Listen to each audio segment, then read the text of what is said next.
ദൈവതിരുനാമത്തിന് മഹത്വം ഉണ്ടാകട്ടെ. ഏറ്റവും അനുഗ്രഹിക്കപ്പെട്ട സമയത്തെ ഓർത്ത് നമുക്ക് ദൈവത്തെ സ്തുതിക്കാം. അനുഗ്രഹിക്കപ്പെട്ട ദൈവമക്കളെ, വീണ്ടും യേശുക്രിസ്തുവിൻ്റെ നാമത്തിൽ ഒരുമിച്ച് കൂടുവാനും സ്വർഗസ്ഥനായ ദൈവത്തിൻ്റെ വചനം ദൈവമക്കളുമായി പങ്കുവയ്ക്കാനും കിട്ടിയിട്ടുള്ള സന്ദർഭത്തിനായി ഞാൻ ദൈവത്തെ മഹത്വപ്പെടുത്തുകയാണ്. ഇന്നത്തെ ചില ചിന്തകൾ ദൈവം അരുത് എന്ന് കൽപ്പിച്ചിട്ടുള്ള ചില കാര്യങ്ങളാണ്.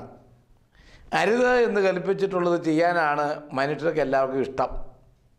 ഒരു കുഞ്ഞിനോട് അരുത് എന്ന് പറഞ്ഞാൽ അത് ചെയ്താൽ എന്താണ് എന്നാ കുഞ്ഞ് വിചാരിക്കും.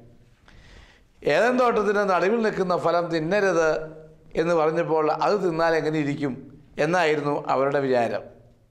സകല മനുഷ്യരെയും അരുത് എന്ന് പറയുന്ന കാര്യം ചെയ്യണമെന്നുള്ളതായിരുന്ന ചെയ്താൽ എന്ത് എന്ന ചിന്തയാണ് സകല മനുഷ്യരുടെയും ജീവിതത്തിലുള്ളത്. അനുഗ്രഹിക്കപ്പെട്ട ദൈവമക്കൾ എവിടെയും അരുത് എന്ന വാക്കുകൊണ്ട് വേദപുസ്തകത്തിൽ നിന്ന് ചില സത്യങ്ങൾ മാത്രം നമുക്ക് അരുത് എന്ന് കർത്താവ് കൽപ്പിച്ചത് ഓർത്തിരിക്കാം. ഒന്നാമതായി മത്തായിയുടെ സുവിശേഷം 6:3, വലം കൈ ചെയ്യുന്നത് എന്തെന്ന് ഇടത് കൈ അറിയരുത്. പ്രാർത്ഥിക്കാം.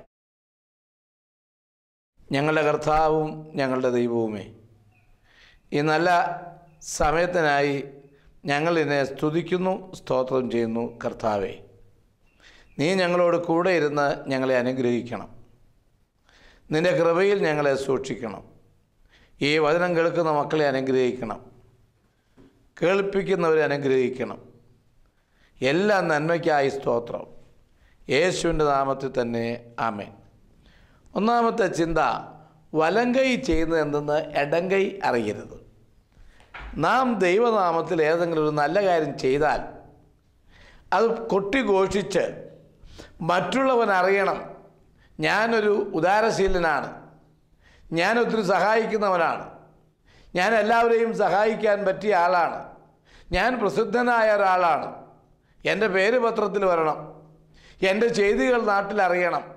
ഇത് കർത്താവ് ഉദ്ദേശിച്ചിട്ടില്ല. നീ പ്രവർത്തിക്കുന്നത് ദൈവത്തിനറിയാം. ഇച്ഛിക്കുക എന്നത്, പ്രവർത്തിക്കുക എന്നത് ദൈവമല്ലോ തിരുവിളവുണ്ടായിട്ട് നിങ്ങളിൽ പ്രവർത്തിക്കുന്നത്. ഓർക്കുക, ചെയ്യുന്ന കാര്യങ്ങൾ കൊട്ടിഘോഷിക്കാതെ മിണ്ടാതിരുന്ന് നിൻ്റെ ദൈവം ആരെന്ന് നീ അറിയണം. ഒന്നാമത്തെ ചിന്ത അതാണ്. വലം കൈ ചെയ്യുന്നത് ഇടം കൈ അറിയേണ്ടതില്ല. യേശുക്രിസ്തുവിൻ്റെ നാമത്തിൽ ചെയ്യുന്ന ശുശ്രൂഷ ദൈവം മാനിക്കും. നീ ചെയ്യുന്ന സകല നന്മയും ദൈവത്തിൻ്റെ പുസ്തകത്തിലുണ്ടാകും. നീ ഒരാൾക്ക് സഹായം ചെയ്താൽ സഹായം ചെയ്തു എന്ന് കൊട്ടിഘോഷിച്ച് നടക്കണ്ട. പള്ളികൾക്കോ സുവിശേഷ സംഘങ്ങൾക്കോ ഏതെങ്കിലും വിധത്തിൽ എന്തെങ്കിലും ഒരു സഹായമോ സംഭാവനയോ കൊടുത്തു കഴിഞ്ഞാൽ രാജ്യത്ത് മുഴുവൻ ഞാൻ ഇത്ര കൊടുത്തു എന്ന് കൊട്ടിഘോഷിക്കുന്ന, പത്രത്തിൽ പരസ്യം വരുന്ന, അതുമല്ലെങ്കിൽ ജനങ്ങളുടെ മുമ്പിൽ അറിയണമെന്നുള്ള ആഗ്രഹം ഒരിക്കലും ദൈവമക്കൾക്കുണ്ടാകരുത്. നമ്മുടെ ദൈവം നമ്മുടെ മനസ്സാക്ഷിയിൽ തരുന്നത് ചെയ്ത് ദൈവത്തെ സ്തുതിക്കുക. സൂക്ഷിക്കേണ്ടതൊക്കെയും ഹൃദയത്തിൽ സൂക്ഷിക്കുക. മറിയം ഹൃദയത്തിൽ നിരൂപിച്ചുകൊണ്ടിരുന്നു. പ്രിയപ്പെട്ട ദൈവമക്കളെ, ദൈവം പറയുന്നതൊക്കെയും ഹൃദയത്തിലായിരിക്കണം. ഹൃദയത്തിലത് വിശ്വസിച്ചുകൊണ്ടിരിക്കണം. അത് സ്വസ്ഥമായും ദൈവമാണ് തരുന്നത്, ദൈവത്തിൻ്റെ വചനമാണ്, അത് പരസ്യമാക്കാനുള്ളതല്ല, അല്ലെങ്കിൽ എൻ്റെ പേര് പ്രസിദ്ധമാക്കാനുള്ളതല്ല. ദൈവം തന്ന കൃപയനുസരിച്ച് നന്മ ചെയ്തു എന്ന് വിചാരിക്കാനുള്ള മനസ്സ് നമുക്കുണ്ടായിരിക്കണം. എന്തെങ്കിലും കൊടുക്കുകയോ എന്തെങ്കിലും പ്രവർത്തിക്കുകയോ ചെയ്താൽ അതിൻ്റെ ഗുണം ദൈവമാണ് തരേണ്ടത്. ദൈവമാണ് അതിൻ്റെ നന്മ നിശ്ചയിക്കേണ്ടത്. മനുഷ്യൻ അറിഞ്ഞിട്ട് ഒന്നും തരാൻ പോകുന്നില്ല. മനുഷ്യനെ നിന്നെ സഹായിക്കാനും സാധ്യമല്ല. ഒന്നാമതായി ദൈവത്തിൻ്റെ കൽപ്പന ഓർക്കുക. വലം കൈ ചെയ്യുന്നത് ഇടം കൈ അറിയാതിരിക്കുക. പ്രസിദ്ധിക്ക് വേണ്ടി, സ്ഥാനത്തിന് വേണ്ടി, പദവിക്ക് വേണ്ടി, പേരിന് വേണ്ടി, പൊതുജനങ്ങളുടെ മുമ്പിൽ വലിയ മുഖച്ഛായ കിട്ടാൻ ഒന്നും ചെയ്യാതിരിക്കുക.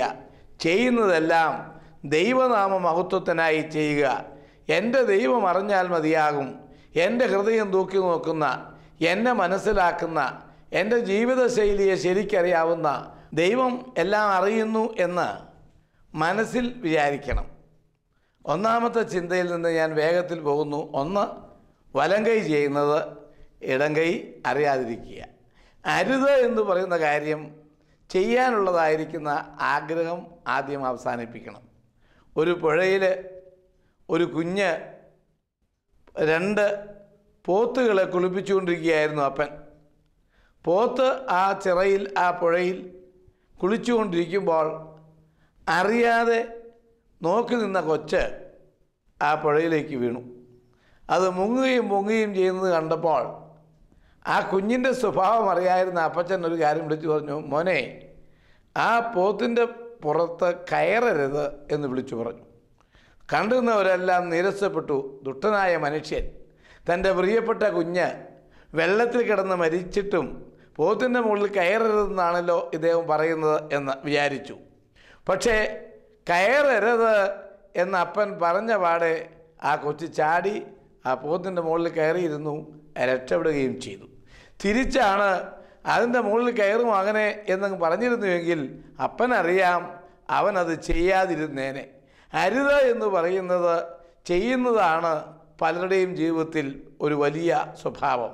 മദ്യപിക്കരുത്, പുക വലിക്കരുത്, ജീവിതത്തിൽ കള്ളസാക്ഷ്യം പറയരുത്, ചതിക്കരുത്, വഞ്ചിക്കരുത്, വിശ്വാസത്തിൽ നിലനിൽക്കണം.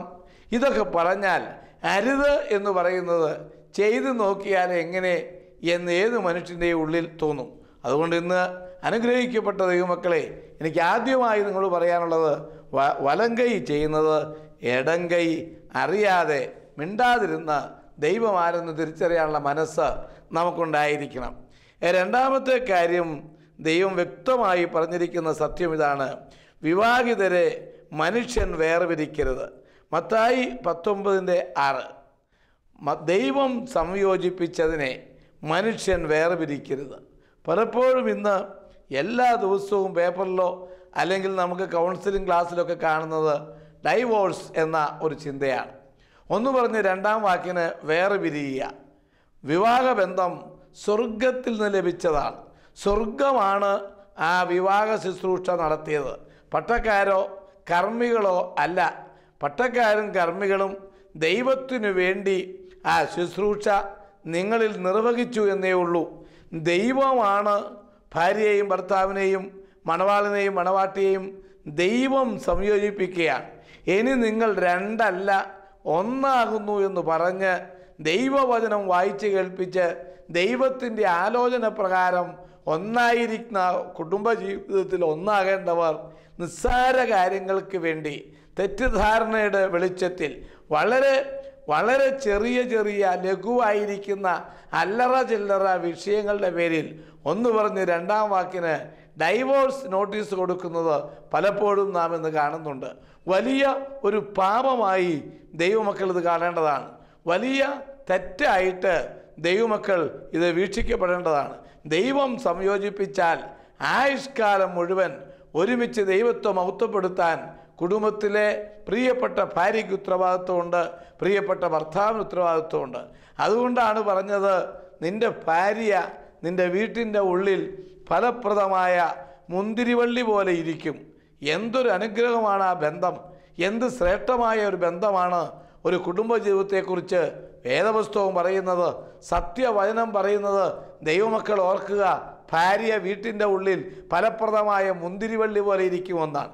വീട്ടിൻ്റെ ഉള്ളിലെന്ന് പ്രത്യേകിച്ച് പറഞ്ഞിരിക്കുകയാണ്, വീടിനകത്തുനിന്ന് പ്രത്യേകിച്ച് പറഞ്ഞിരിക്കുകയാണ്. കാരണം ഒരു റൗണ്ടിനകത്ത്, ഒരു പരിധിക്കുള്ളിൽ, ഒരു നിയമത്തിനുള്ളിൽ, ഒരു വിധേയപ്പെടലിനുള്ളിൽ ഭാര്യ ഇരിക്കണം.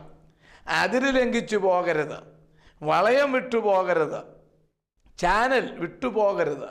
പ്രിയപ്പെട്ട ദൈവമക്കൾ ഓർക്കുക, എപ്പോഴും വീടിനകത്ത്, അതിൻ്റെ അർത്ഥം ഭാര്യ ഭർത്താവിൻ്റെ ആ സ്നേഹത്തിൻ്റെ ആ പരിധിക്കുള്ളിൽ, ഭർത്താവിൻ്റെ നിയമങ്ങൾക്കും കരുതലിനും പരിധിക്കുള്ളിൽ, അഥവാ ഒരു കുടുംബജീവിതത്തിന് ചില നിയമാവലികൾ ഉണ്ട്.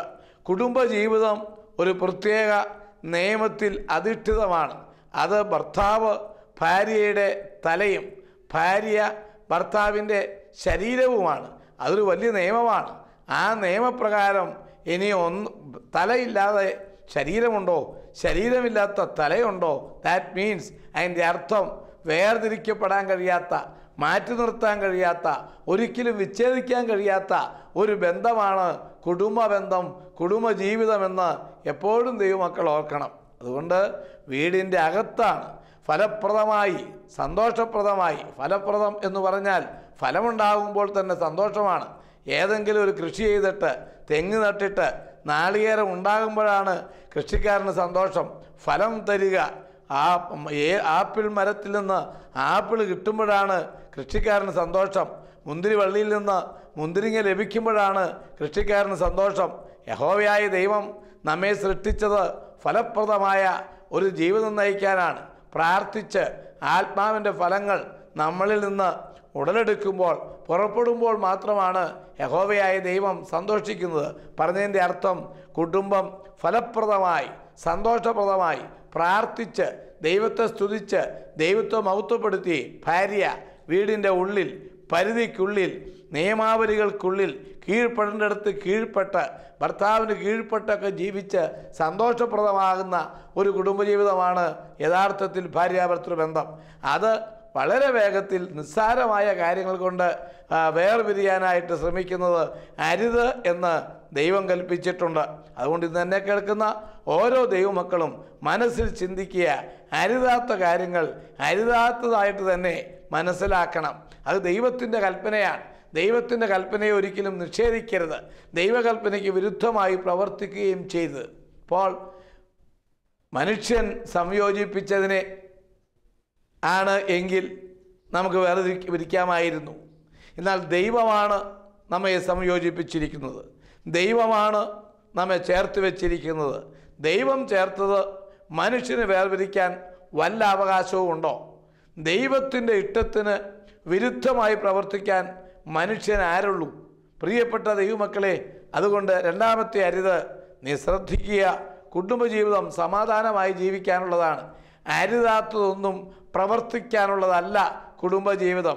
ഫലപ്രദമായ മുന്തിരിവള്ളിയായി ഭാര്യ പ്രവർത്തിക്കുമ്പോൾ മുന്തിരിവള്ളിയിൽ നിന്ന് മുന്തിരിങ്ങ ലഭിക്കുന്നു, മുന്തിരിങ്ങയിൽ നിന്ന് വീഞ്ഞ് ലഭിക്കുന്നു. വീഞ്ഞിൻ്റെ അർത്ഥം സന്തോഷമെന്നാണ്. മാത്രമല്ല വീഞ്ഞ് വളരെ പ്രധാനപ്പെട്ടൊരു കാര്യമാണ്. കാനാവിലെ കല്യാണ പന്തലിൽ വേറെ പല പല ഭക്ഷണ വിഭവങ്ങളും ഒരുപക്ഷെ തീർന്നു പോയേക്കാം. വീഞ്ഞ് തീർന്നപ്പോഴാണ് അവിടെ ഒരു പ്രതിസന്ധി കാണുന്നത്. വീഞ്ഞില്ലാതെ ആയപ്പോഴാണ് അവിടുത്തെ ഒരു മുഖച്ഛായ മാറിപ്പോയത്. വീഞ്ഞില്ലാതെ പോയപ്പോഴാണ് അവിടെ അസ്വസ്ഥത ഉടലെടുത്തത്. അർത്ഥാൽ ഒഴിവാക്കാൻ പാടില്ലാത്ത ഒരു ഭക്ഷ്യവിഭവമായിരുന്നു ആ കാലഘട്ടത്തിൽ വീഞ്ഞ്. അതുകൊണ്ട് തന്നെയാണ് വീഞ്ഞിനെക്കുറിച്ച് ഭാര്യയോട് ഉപമിക്കുന്നത്. ഭാര്യയില്ലാത്ത, കുടുംബിനിയില്ലാത്ത, കുടുംബിനിയുടെ അഭിപ്രായമില്ലാത്ത, കുടുംബിനിയുടെ സ്വാധീനമില്ലാത്ത ഏതെങ്കിലും വീട് വേണ്ടതുപോലെ ആയി തീരുകയില്ലെന്ന് ദൈവമക്കൾ ഓർക്കണം. ഏതൊരു വീട്ടിലും എന്തെങ്കിലും ഉണ്ടെങ്കിൽ ഭർത്താവ് ബുദ്ധിയായി ആദ്യം ചോദിക്കുന്നത് ഭാര്യയോടാണ്. ഇങ്ങനൊരു കാര്യമുണ്ട്, നിൻ്റെ അഭിപ്രായം എന്താണ്? ഭാര്യ അറിയാത്ത ഒരു കാര്യവും കുടുംബത്തിൽ ഭർത്താവ് ചെയ്യുന്നില്ല. ചെയ്യുമ്പോൾ തന്നെ ആ കുടുംബത്തിൻ്റെ അസ്വസ്ഥത ഉടലെടുക്കുകയാണ്. അതുകൊണ്ട് ഭാര്യ അഭിപ്രായ കാര്യങ്ങളിൽ, എല്ലാ കാര്യങ്ങളിലും, സഹകരണത്തിൽ, എല്ലാത്തിലും ഒഴിവാക്കാൻ പാടില്ലാത്ത ഒരു വ്യക്തിത്വമാണ് ഭാര്യയ്ക്ക് ഭർത്താവിനോടുള്ളതും ഭാര്യയോടുള്ളതും. അതാണ് കൂട്ടായ്മ. മക്കൾ മേശയ്ക്ക് ചുറ്റും ഒലിവുതൈ പോലെ ഇരിക്കുന്ന അനുഗ്രഹിക്കപ്പെട്ട ഒരു കുടുംബം. ഈ കുടുംബമാണ് ദൈവം വിവക്ഷിക്കപ്പെടുന്നത്. അതുകൊണ്ടാണ് ഭാര്യയെ ഉപേക്ഷിക്കരുത്. ഭാര്യാഭർത്തൃബന്ധം സുദൃഢമായിരിക്കണം. ദൈവം സംയോജിപ്പിച്ചത് അങ്ങനെ ഇരിക്കട്ടെ. അനുഗ്രഹിക്കപ്പെട്ട ദൈവമക്കളെ, ഇതൊരു പാഠമായി തീരണം. ഇതൊരു വലിയ ചുമതലയായി നാം ഏറ്റെടുക്കണം. നമ്മളത് മനസ്സിലാക്കണം. കേവലം താൽക്കാലികമായ വിചാരങ്ങൾക്കോ അടിമപ്പെടുന്നതല്ല കുടുംബജീവിതം. അത് ദൈവത്താൽ അധിഷ്ഠിതവും ദൈവത്തിൻ്റെ പദ്ധതിക്ക് യോജിച്ചതുമായിരിക്കാൻ ദൈവേഷ്ടത്തിന് വിരുദ്ധമായി പ്രവർത്തിക്കാതിരിക്കാൻ ശ്രദ്ധിക്കണം. ദൈവം സംയോജിപ്പിച്ചതിനെ മനുഷ്യൻ വേർപിരിക്കരുത്. ഒന്നാമത്തെ അരുത്, വലങ്കൈ ചെയ്യുന്നത് ഇടങ്കൈ അറിയരുത്.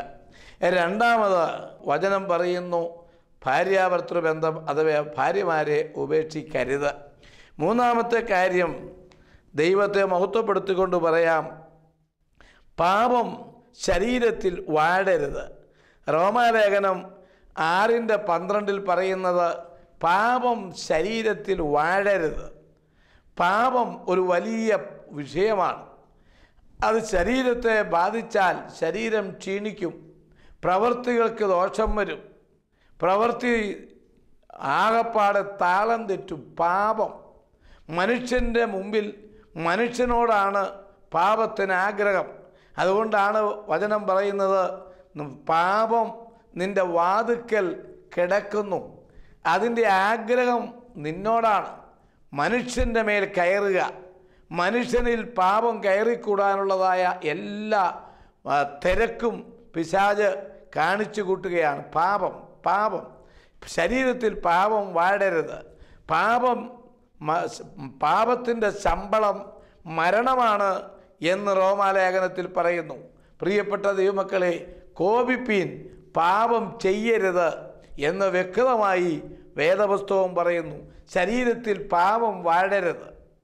നീ എന്നോട് പാപം ചെയ്യാതിരിപ്പാൻ ഞാൻ നിന്നെ തടുത്തു എന്ന് അബീമേലെക്കിനോട് ഒരിക്കൽ യഹോവയായ ദൈവം ഉൽപ്പത്തി പുസ്തകത്തിൽ പറയുന്നു. ഇതെല്ലാം വായിച്ചെടുക്കാനുള്ള സമയമില്ല. സാറായും അബ്രഹാം കൂടി ഗരാറിൽ പരദേശിയായി പാർക്കുന്ന ഒരു കാലഘട്ടം ഉണ്ടായിരുന്നു. ഗരാറിൽ പരദേശിയായി പാർക്കുമ്പോൾ സാറ സുന്ദരിയാണെന്ന് അബീമേലെക്ക് കണ്ടിട്ട് അവളുടെ അടുക്കൽ ചെന്ന് അവളെ കൂട്ടിക്കൊണ്ടുപോരാൻ ആഗ്രഹിച്ചിട്ട് ചോദിച്ചു, ആരാണ് നിൻ്റെ തൊട്ടടുത്ത് നിൽക്കുന്ന പുരുഷൻ? ഭയപ്പെട്ട് പേടിച്ചിട്ട് അവൾ പറഞ്ഞു, ഇതെൻ്റെ സഹോദരനാണ്. കാരണം പെങ്ങള് ആങ്ങള ആയാൽ ഒരുപക്ഷെ കൊല്ലുകയില്ലായിരിക്കും എന്ന് വിചാരിച്ചാണ് പറഞ്ഞത്. അബ്രഹാമും ആദ്യം അങ്ങനെ തന്നെ പറഞ്ഞിരുന്നു, എൻ്റെ സഹോദരിയാണെന്ന്. പ്രിയപ്പെട്ട ദൈവമക്കളെ, അങ്ങനെ ഭയപ്പെട്ട് പറഞ്ഞതാണെങ്കിലും അബീമേലെക്ക് സാറായെ തൻ്റെ കൊട്ടാരത്തിലേക്ക് കൂട്ടിക്കൊണ്ടുപോവുകയാണ്. രാത്രിയിൽ തെറ്റും ശരിയും തിരിച്ചറിയാത്ത അന്ധതയിൽ അബീമേലെക്ക് പാപം ചെയ്യേണ്ടതിനായി സാറായിയുടെ മുറിയിലേക്ക് കടന്നു ചെല്ലുമ്പോൾ വഴിയിൽ വെച്ച് ദൈവം കൽപ്പിക്കുന്ന ഒരു വാക്കാണ്, അബീമേലെക്ക്, നീ എടുത്ത സ്ത്രീ നിമിത്തം നീ മരിച്ചു പോകും. അവൻ ഒരു പ്രവാചകൻ്റെ ഭാര്യയാണ്. നീ അവളെ തിരിച്ചു കൊടുക്കുക. നീ ദീർഘായുസ്സായിട്ടായിരിക്കാൻ ആ പ്രവാചകൻ നിനക്ക് വേണ്ടി പ്രാർത്ഥിക്കും.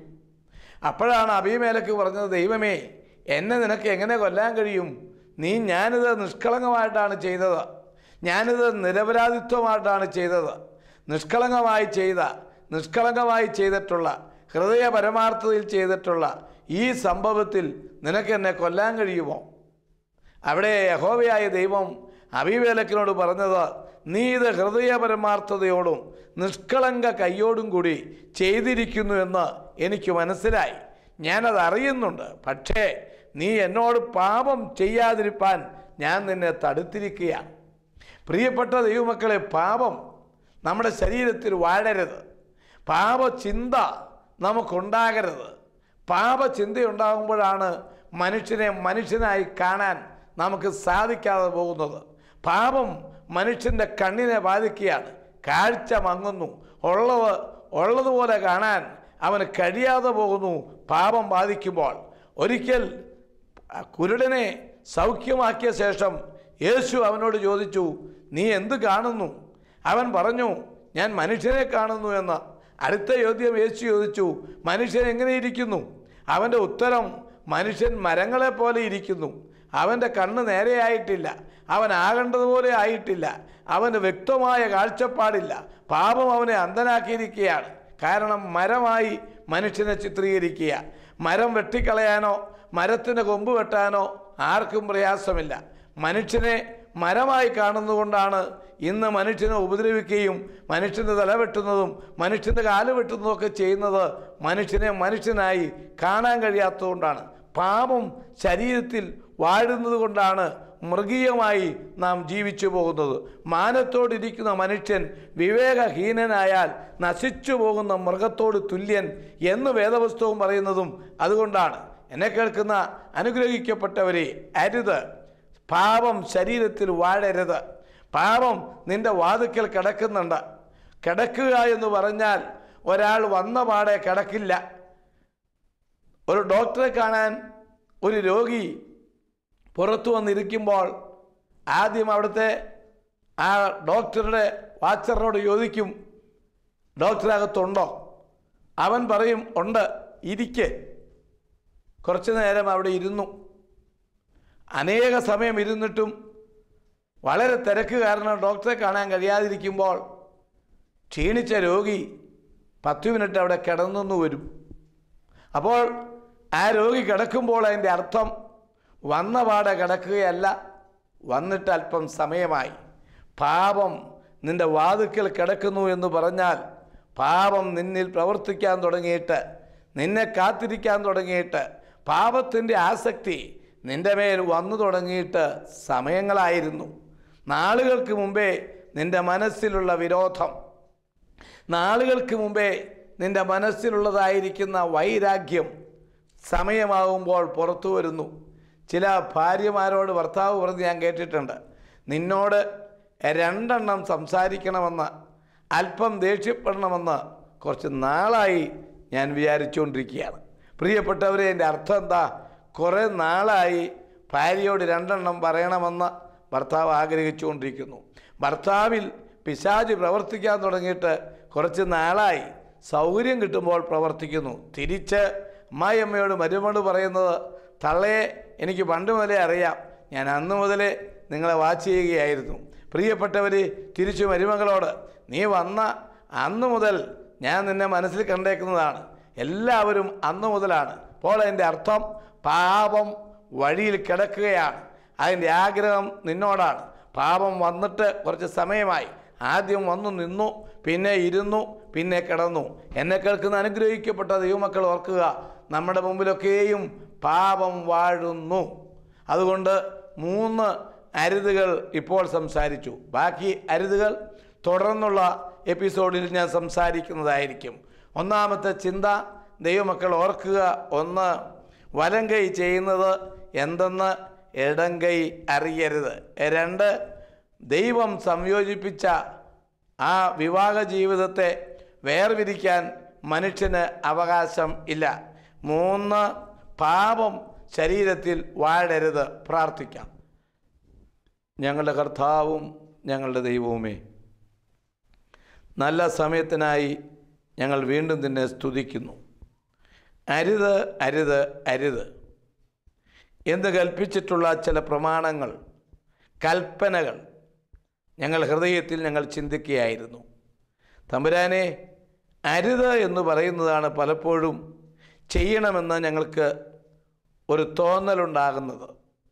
ഏദൻ തോട്ടത്തിൻ്റെ നടുവിൽ നിൽക്കുന്ന ഫലം തിന്നരുത് എന്ന് കൽപ്പിച്ചപ്പോഴാണ് തിന്നാൽ എന്ത് എന്ന ചിന്ത അവരെ ഭരിച്ചത്.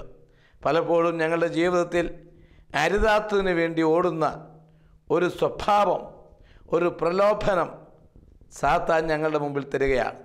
സ്വർഗത്തിലെ ദൈവമേ, മാറ്റിത്തരണമേ, സുബോധം തരണമേ, അനുഗ്രഹിക്കണമേ. യേശുവിൻ്റെ നാമത്തിൽ തന്നെ ആമേൻ.